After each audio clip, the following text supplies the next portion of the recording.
નમસ્કાર વિદ્યાર્થી મિત્રો, તપોવન સાયન્સ એકેડેમીમાં ફરીવાર આપનું હાર્દિક સ્વાગત છે. વિદ્યાર્થી મિત્રો, આજે આપણે દેડકાના ઉત્સર્જન તંત્ર વિશે વાત કરીશું. દેડકાનું જે ઉત્સર્જન તંત્ર છે તે આપણી જેમ સુવિકસિત જોવા મળે છે.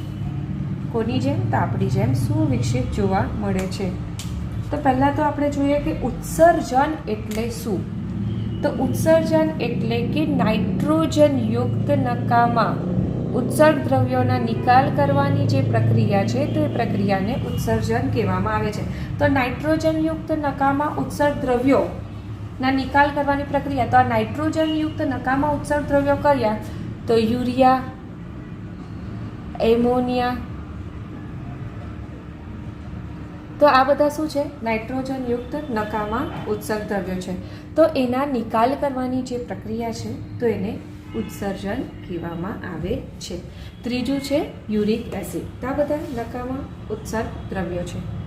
તો હવે દેડકો છે તો દેડકામાં પણ પૂર્ણ વિકસિત ઉત્સર્જન તંત્ર જોવા મળે છે. તો પૂર્ણ વિકસિત ઉત્સર્જન તંત્ર એટલે શું? તો તેનામાં એક જોડ મૂત્રપિંડ, ત્યારબાદ મૂત્રવાહિની, અવસાની અને મૂત્રાશય આવેલ છે. તો અહીંયા આપણે નામ નિર્દેશન કરીએ તો અહીંયા આકૃતિ પહેલેથી દોરેલી છે. તો અહીંયા તમે જોઈ શકો છો આ જે રચના છે કે જેને મૂત્રપિંડ કહેવામાં આવે છે. મૂત્રપિંડમાંથી નીકળતી નલિકા કે જેને મૂત્ર વાહિની કહેવામાં આવે છે. અને આ વાહિની જેમાં ખુલે છે તો આ ભાગ કે જેને અવસાની કહેવામાં આવે છે. અને અહીંયાનો ભાગ કે જેને મળાશય કહેવામાં આવે છે. ને આ રચના કે જેને મૂત્રાશય કહેવામાં આવશે. અને આ દ્વાર કે જેને અવસાની દ્વાર કહેવામાં આવે છે. તો આટલી રચના ઉત્સર્જન તંત્રમાં જોવા મળે છે. તો હવે શું થશે? પહેલાં વાત કરીએ મૂત્રપિંડ વિશે. તો મૂત્રપિંડ ગાઢ રાતા રંગના હોય છે. તો દેડકો છે કે તેમાં એક જોડ મૂત્રપિંડ આવેલો હોય છે. અને કયા રંગના હોય છે? તો રાતા રંગના હોય છે અને વાલ આકારના હોય છે. તો કેવા હોય છે? તો વાલ આકારના હોય છે. હવે ક્યાં ગોઠવાયેલા છે એના આપણે વાત કરીએ સ્થાન વિશે. સ્થાન વિશે. તો દેડકામાં જે દેહ ગુહા છે, દેહ ગુહા, તો એમાં થોડાક પાછળની બાજુએ કરોડ સ્તંભની બંને બાજુએ ગોઠવાયેલા છે. ક્યાં ગોઠવાયેલા છે? તો કરોડ સ્તંભ આવેલું છે. હવે આની વચ્ચે આવી રીતે કરોડ સ્તંભ આવેલું છે. તો આ કરોડ સ્તંભની આવી રીતે બંને બાજુએ મૂત્રપિંડ ગોઠવાયેલા છે. હવે આ જે મૂત્રપિંડ છે ને તો એ મૂત્રપિંડમાં ઘણા એવા રચનાત્મક અને ક્રિયાત્મક એકમ આવેલા છે. તો એ રચનાત્મક અને ક્રિયાત્મક એકમ કયા છે? તો એ રચનાત્મક અને ક્રિયાત્મક એકમ છે મૂત્રપિંડ નલિકા, અથવા તો આ જે મૂત્રપિંડ નલિકા છે જેને નેફ્રોન્સ કહેવામાં આવે છે. એને ઇંગ્લિશમાં શું કહેવામાં આવે? તો નેફ્રોન્સ કહેવામાં આવે છે. તો આવી રીતે મૂત્રપિંડ છે કે જેમાં એનો રચનાત્મક અને ક્રિયાત્મક એકમ છે મૂત્રપિંડ નલિકા, અથવા તો એને નેફ્રોન્સ પણ કહેવામાં આવે છે. હવે આપણે આગળ વાત કરીએ દેડકાના ઉત્સર્જન તંત્રમાં.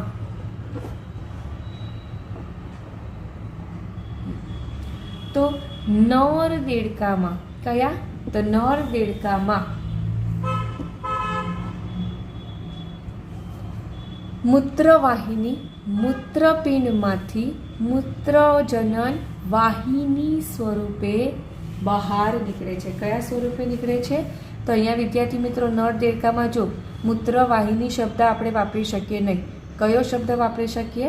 તો મૂત્રજનન વાહિની શબ્દ વાપરવાનો હોય છે. કારણ કે અહીંયા મૂત્રજનન વાહિની શબ્દ એટલે વાપરવામાં આવે છે નર દેડકામાં, કારણ કે નર દેડકો છે તો નર દેડકામાં શુક્રકોષ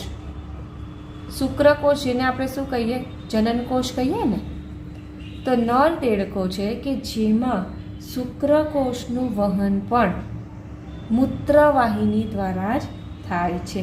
પરિણામે જનનકોષનું વહન પણ મૂત્રવાહિની દ્વારા થાય છે. પરિણામે નર દેડકામાં જે મૂત્રવાહિની છે તેને મૂત્રજનન વાહિની કહેવામાં આવે છે. હવે આ જે મૂત્રજનન વાહિની છે તે અવસારણીમાં ખુલે છે. તો અહીંયા તમે જોઈ શકો છો, આ જે મૂત્રવાહિની, માદામાં મૂત્રવાહિની શબ્દ વપરાશે, પણ નર હશે તો કયો શબ્દ વપરાય? તો નરમાં મૂત્રજનન વાહિની શબ્દ વપરાય છે. હવે આ જે મૂત્રજનન વાહિની છે તે અહીંયા અવસારણીમાં ખુલે છે. હવે આ જે મૂત્રાશય છે તે મૂત્રાશય જે છે તે મળાશયની વક્ષ્ય બાજુએ આવેલ છે. કઈ બાજુ આવેલું છે? તો એ મૂત્રાશય જે છે તે કેવું હોય છે? તો એ પાતળી દિવાલવાળું હોય છે કે જે મળાશયની વક્ષ્ય બાજુએ આવેલ છે. અને મૂત્રાશય પણ ક્યાં ખુલે છે? તો મૂત્રાશય પણ અવસારણીમાં જ ખુલે છે. હવે આ ખાસ ધ્યાનમાં રાખવા જેવી બાબત છે કે દેડકો છે તો દેડકો એ યુરિયાનું ઉત્સર્જન કરે છે. કોનું ઉત્સર્જન કરે છે? તો દેડકો એ યુરિયાનું ઉત્સર્જન કરે છે. એટલે કે દેડકામાં નાઇટ્રોજન યુક્ત નકામો પદાર્થ જો હોય તો એ કયો છે? યુરિયા. તો એવી રીતે દેડકો યુરિયાનું ઉત્સર્જન કરે છે. પરિણામે તેને યુરિયા ત્યાગી કહેવામાં આવે છે. શું કહેવામાં આવે? તો યુરિયા ત્યાગી કહેવામાં આવે છે. હવે શું થશે કે જે ઉત્સર્ગ દ્રવ્યો બ્લડ છે તો બ્લડમાંથી ઉત્સર્ગ દ્રવ્યો છે તે મૂત્રપિંડમાં આવશે. ત્યારબાદ મૂત્રપિંડમાં આવેલી જે મૂત્રનલિકાઓ છે તે શું કરશે? તો એ રુધિરનું એક પ્રકારની શુદ્ધિકરણની પ્રક્રિયા કરે છે. આપણે એમ કહીએ તો ચાલે કે એટલે કે રુધિર છે તો મૂત્રપિંડમાં આવેલા જે આ મૂત્રનલિકાઓ છે, નેફ્રોન્સ છે, એ શું કરશે? તો રુધિરમાંથી નકામા ઉત્સર્ગ દ્રવ્યોને છૂટા પાડે છે. અને છૂટા પાડીને એને ક્યાં મોકલશે? તો એને મૂત્રવાહિનીમાં મોકલશે. અને મૂત્રવાહિનીમાંથી ક્યાં આવશે? તો અવસારણીમાં. અને પછી ક્યાં જાય? તો મૂત્રાશયમાં એ ભેગું થશે. અને મૂત્રાશયમાંથી પછી અવસારણી દ્વારા શરીરની બહાર નીકળી જાય છે. તો આવી રીતે દેડકો છે કે જેમાં નકામા શું કહેવાય? નકામા નાઇટ્રોજનયુક્ત જે પદાર્થો છે તેનું ઉત્સર્જન આ રીતે થાય છે. જો વિદ્યાર્થી મિત્રો એક વસ્તુ યાદ રાખવાનું કે આ જે મૂત્રાશય છે તો આ મૂત્રાશય જે છે તે શું કરે છે? મૂત્રનો સંગ્રહ કરે છે. ત્યારબાદ મૂત્રાશય જે સંપૂર્ણ ભરાઈ જાય તો મૂત્રાશયનું સંકોચન થાય છે. અને સંકોચન થતાં મૂત્રનો અવસારણી દ્વારા ત્યાગ થાય છે. શેના દ્વારા ત્યાગ થાય છે? તો અવસારણી દ્વારા એનો ત્યાગ થાય છે. ચાલો ત્યારે હવે જોઈએ. તબે પ્રશ્ન એવી રીતના પૂછાઈ શકે કે દેડકો છે તો દેડકામાં નિયંત્રણ અને સહનિયમન કઈ રીતે થાય છે તે સમજાવો.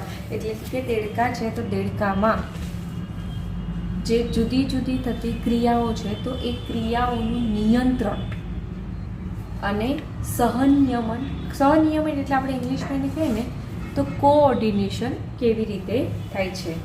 તો દેડકો છે તો દેડકામાં કંઈ પણ વૃદ્ધિ છે તે વૃદ્ધિનું નિયમન કંટ્રોલ, તો એ કંટ્રોલ કરવા માટે દેડકામાં તંત્ર આવેલું છે. દેડકામાં ગ્લુકોઝનું પ્રમાણ પણ કંટ્રોલ કરવા માટેનું તંત્ર આવેલું છે. તો એ તંત્ર કયા છે? તો દેડકા છે તો દેડકામાં નિયંત્રણ અને સહનિયમન માટેના 2 તંત્ર આવેલા છે. કયા કયા? તો અંતઃસ્ત્રાવી ગ્રંથિઓ અને ચેતાતંત્ર આવેલું છે. કે શુક્રકોષનું નિર્માણ થવું, અંડકોષનું નિર્માણ થવું, સંવેદનાનું વહન કરવું, તે એ બધી જે ક્રિયાઓ છે તો એ ક્રિયાઓનું નિયંત્રણ અને નિયમન એ ચેતાતંત્ર અને અંતઃસ્ત્રાવી ગ્રંથિઓ દ્વારા થાય છે.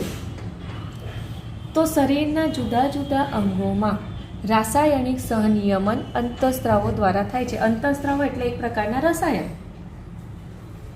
બરાબર? તો એ રસાયણ છે એટલે એના દ્વારા જે નિયમન થાય એના દ્વારા જે સહનિયમન થાય તો એ સહનિયમનને શું કહેવાય? તો રાસાયણિક સહનિયમન કહેવામાં આવે છે. તો હવે દેડકો છે, તો દેડકામાં કઈ જુદી જુદી અંતઃસ્ત્રાવી ગ્રંથિ આવેલી છે? તો દેડકો છે કે જેમાં pituitary ગ્રંથિ, thyroid ગ્રંથિ, થાઇમસ ગ્રંથિ, pineal cry ગ્રંથિ, adrenal ગ્રંથિ, જનનપિંડ ગ્રંથિ, સ્વાદુપિંડના કોષપુંજો, એવી રીતે જુદી જુદી અંતઃસ્ત્રાવી ગ્રંથિ આવેલી છે કે જે જુદા જુદા અંતઃસ્ત્રાવોનો સ્ત્રાવ કરે છે. તો આવી રીતે જુદા જુદા અંતઃસ્ત્રાવો દ્વારા તેમજ ચેતાતંત્ર દ્વારા શરીરના જે જુદા જુદા કાર્યો છે એનું નિયંત્રણ અને સહનિયમન કરે છે. ચાલો ત્યારે હવે વાત કરીએ દેડકાના ચેતાતંત્ર વિશે. તો દેડકો જે છે તે પૃષ્ઠવંશી પ્રાણીમાં એનો સમાવેશ થાય છે. તો દેડકાનું ચેતાતંત્ર જે છે તે અન્ય પૃષ્ઠવંશીની જેમ એ પ્રાણીના પૃષ્ઠભાગે જ આવેલું હોય છે. તેનું મુખ્યત્વે ચેતાતંત્ર જે છે તે બે ભાગમાં વિભાજિત થાય છે, એક ઐચ્છિક અને બીજું અનૈચ્છિક. કેવું અહીંયા લખું છું એટલે તમને પેલું દેખાય. તો એક ઐચ્છિક અને બીજું અનૈચ્છિક ચેતાતંત્રમાં વિભાજિત થાય છે. ઐચ્છિક ચેતાતંત્ર એ પણ પાછું બે ભાગમાં વિભાજિત થાય છે, મધ્યસ્થ ચેતાતંત્ર અને પરિવર્તી ચેતાતંત્ર. ત્યારબાદ મધ્યસ્થ ચેતાતંત્ર જેમાં મગજ અને કરોડરજ્જુનો સમાવેશ થાય છે, જ્યારે પરિવર્તી ચેતાતંત્રમાં મસ્તિષ્ક ચેતાઓ અને કરોડરજ્જુ ચેતાઓનો સમાવેશ થાય છે. હવે અનૈચ્છિક ચેતાતંત્ર છે, તો અનૈચ્છિક ચેતાતંત્રમાં સ્વયંવર્તી ચેતાતંત્રનો સમાવેશ થાય છે. તો સ્વયંવર્તી ચેતાતંત્ર છે કે જેના બે પ્રકાર છે, એક તો અનુકંપી અને બીજું પરાનુકંપી. એક અનુકંપી અને બીજું પરાનુકંપી, એવી રીતે એના બે પ્રકાર છે.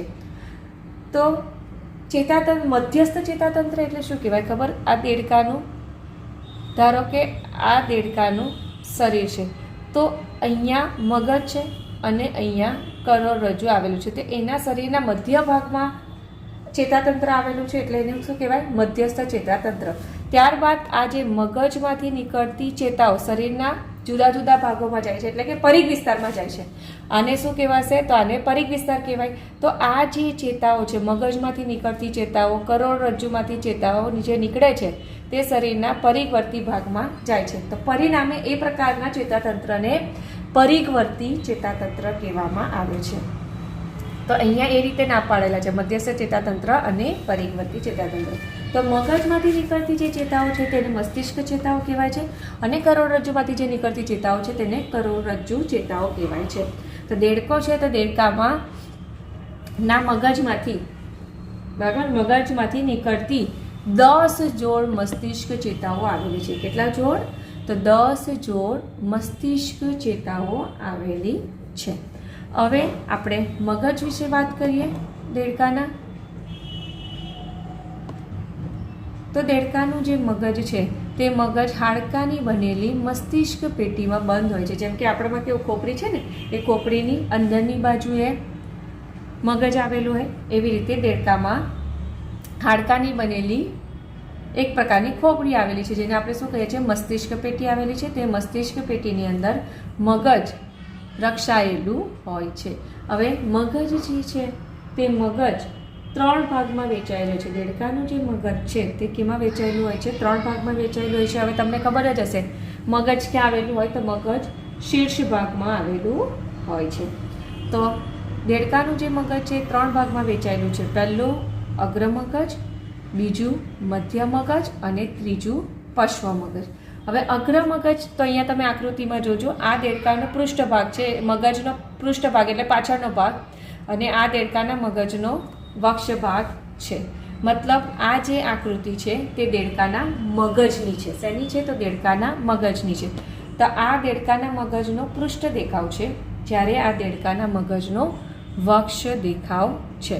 તો હવે જોઈએ કે અગ્ર મગજ છે, તો અગ્ર મગજમાં કોનો સમાવેશ થાય છે? તો દેડકાનું જે અગ્ર મગજ છે જેમાં એક જોડ ગ્રાન્ડપિંડ, તો અહીંયા તમે જોઈ શકો છો, અહીંયા જે આ રચના દેખાય છે તો આને ગ્રાન્ડપિંડ કહેવામાં આવે છે. તો આવી રીતે એક જોડ ગ્રાન્ડપિંડ આવેલા છે. તો વક્ષ બાજુએ પણ એ ગ્રાન્ડપિંડ જોવા મળશે. તો એક જોડ ગ્રાન્ડપિંડ આવેલા છે. ત્યારબાદ એક જોડ બૃહદ મસ્તિષ્ક ગોળાર્ધ આવેલા છે. તો તો આ અહીંયા આ જે તમે રચના જોઈ શકો છો બે, તેને બૃહદ મસ્તિષ્ક ગોળાર્ધ કહેવામાં આવે છે. આને પણ શું કહેવામાં આવે? તો આને પણ બૃહદ મસ્તિષ્ક ગોળાર્ધ કહેવામાં આવે છે. તો આવી રીતે દેડકો છે, તો દેડકાના મગજ અગ્ર મગજમાં એક જોડ બૃહદ મસ્તિષ્ક ગોળાર્ધ આવેલું છે. ત્યારબાદ આંતર મસ્તિષ્ક, તો અહીંયા આ તમે રચના જે હું રેડ કલરથી કરું છું ને ડાર્ક, તેને શું કહેવાય? તો એને આંતર મસ્તિષ્ક કહેવામાં આવે છે. હવે તમે અહીંયા એક રચના જોઈ શકો છો જેને પિનિયલ દંડ કહેવામાં આવે છે. એને શું કહેવામાં આવે છે? તો એને પિનિયલ દંડ કહેવામાં આવે છે. હવે વક્ષ દેખાવમાં જોઈએ તો આપણને વક્ષ દેખાવમાં ફક્ત બૃહદ મસ્તિષ્ક ગોળાર્ધ જોવા મળશે અને ગ્રાણપીંડ જોવા મળશે. અને ગ્રાણપીંડમાંથી નીકળતી આ જે ચેતાઓ છે તેને ગ્રાણ ચેતાઓ કહેવામાં આવે છે. હવે મધ્ય મગજ વિશે વાત કરીએ તો મધ્ય મગજમાં એક જોડ દ્રષ્ટિપિંડ આવેલા છે. તો આ મધ્ય મગજ છે કે જેમાં આ બે રચના જે જોવા મળે છે તેને દ્રષ્ટિપિંડ કહેવામાં આવે છે. તો આવી રીતે એમાં એક જોડ દ્રષ્ટિપિંડ આવેલા છે. તો અહીંયા વક્ષ દેખાવમાં જે આ સાઈડ પર તમને દેખાય છે તે એકચ્યુઅલી શું છે? તો એ દ્રષ્ટિપિંડની રચના છે. અને અહીંયા એમાંથી નીકળતી જે ચેતાઓ એ આવી રીતે ચોકડી બનાવે છે, વક્ષ બાજુએ ચોકડી બનાવે છે. તેને શું કહેવાય? દ્રષ્ટિ ચેતા ચોકડી કહેવામાં આવે છે. ત્યારબાદ આપણે વાત કરીએ પશ્વ મગજની. તો પશ્વ મગજ છે કે જેમાં અનુમસ્તિષ્ક અને લંબ મજ્જાનો સમાવેશ થાય છે. તો અહીંયા આ જે ભાગ છે, બરાબર, તો આને શું કહેવામાં આવે? તો આને અનુમસ્તિષ્ક કહેવામાં આવે છે. આને શું કહેવામાં આવે? તો એને અનુમસ્તિષ્ક કહેવામાં આવે છે. ત્યારબાદ તમને આ જે રચના જોવા મળે છે તો આને લંબ મજ્જા કહેવામાં આવે છે. આ જે રચના જોવા મળે છે લંબાયેલી, તો એને લંબ મજ્જા કહેવામાં આવે છે. તો તમારે વિદ્યાર્થી મિત્રો એ વસ્તુ ધ્યાનમાં રાખવાની, અગ્ર મગજ છે તો અગ્ર મગજમાં કોનો સમાવેશ થાય છે, મધ્ય મગજમાં કોનો સમાવેશ થાય છે, અને પશ્વ મગજ છે તો એમાં કોનો સમાવેશ થાય છે, એ વસ્તુ તમારે ખાસ ધ્યાનમાં રાખવાની. હવે શું થશે? હવે આપણે આગળ જોઈએ તો આ જે લંબ મજ્જા છે, તો આ લંબ મજ્જા શું થશે કે આ ખોપરીમાં એક છિદ્ર આવેલું હોય છે. હવે ધારો કે આ ખોપરી છે, તે ખોપરીમાં અહીંયા આવી રીતે મહાછિદ્ર આવેલું હોય છે.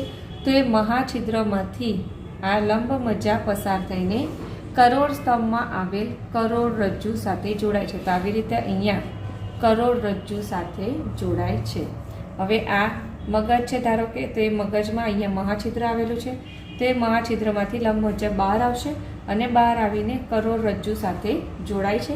અને કરોડરજ્જુ જે છે તે ક્યાં આવેલું હોય છે? તો કરોડ સ્તંભની અંદર રક્ષાયેલું હોય છે. તો આટલી વસ્તુ તમારે દેડકા છે તો દેડકાના ચેતાતંત્રમાં ધ્યાનમાં રાખવાનું. તો અહીંયા તમારો દેડકાના ચેતાતંત્રનો ટોપિક પૂરો થાય છે. તો ફરી પાછું જો એકવાર રિવાઇઝ કરાવી દઉં તો તમને જો આ ગ્રાન્ડ ચેતા કહેવાય, આને ગ્રાન્ડ પિન કહેવાય, આને બૃહદ મસ્તિષ્ક ગોળાર્ધ કહેવાય, આ પિનિયલ દંડ છે. ત્યારબાદ આ જે ભાગ છે તેને આંતર મસ્તિષ્ક કહેવામાં આવે.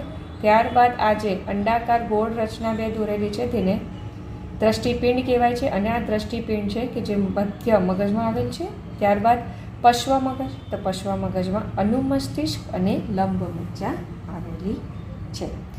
તો આવી રીતે આ જે મસ્તિષ્ક છે, બરાબર, મગજ છે તો મગજમાંથી કેટલી ચેતાઓ નીકળે છે? તો મગજમાંથી આ સાઈડ 10 અને આ બાજુ 10. તો આવી રીતે ટોટલ 10 જોડ ચેતાઓ જે છે તે નીકળે છે. કેટલી? તો 10 જોડ મસ્તિષ્ક ચેતાઓ નીકળે છે. જ્યારે કરોડરજ્જુ ચેતાની વાત કરીએ તો કેટલી હોય છે? તો 9 જોડ હોય છે. તો આમાં જે એક્સ્ટ્રા માહિતી છે તે તમારે તમારી બુકમાં લખી દેવાની. તો આવી રીતે 9 જોડ કરોડરજ્જુ ચેતા આવેલી હોય છે. તો આવી રીતે 10 જોડ મસ્તિષ્ક ચેતાઓ અને 9 જોડ કરોડરજ્જુ ચેતાઓ પરિવર્તી ચેતાતંત્રની રચના કરે છે. અને આ જે ચેતાઓ છે તે સમગ્ર શરીરમાં ફેલાય છે. બરાબર, કેમાં ફેલાય છે? તો સમગ્ર શરીરમાં ફેલાય છે. તો અહીં આપણો ટોપિક પૂરો થયો. Thank you.